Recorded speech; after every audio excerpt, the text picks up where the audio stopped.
ভালো আছেন তো আমার ফ্রেন্ডস ফলোয়ার্স যত। আজ রুই মাছ ভাজা হলো মনের মতো। গ্রামের বাড়ির সামনে ভিলে মাছ ভরা, বড় কয়টা মাছ আনা হলো ভাজবো আজ করা। মাছগুলো কুটে ধুয়ে নিয়েছি এবার, দুটুকরোতে মশলা মাখিয়ে নিলাম ভাজবার। দিলাম হলুদ মরিচ ধনে জিরা গুঁড়ো, লবণ তেল দিয়ে মাখবো মাছটার গায়ে পুরু।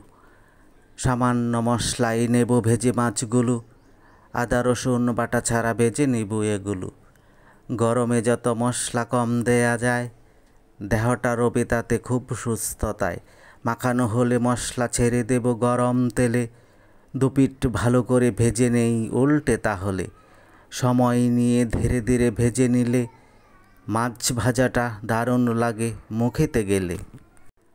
তাড়াতাড়ি করে নিলে ভিতরে কাঁচা রবে, বাহিরেতে শুধু পুড়ে পুড়ে যাবে।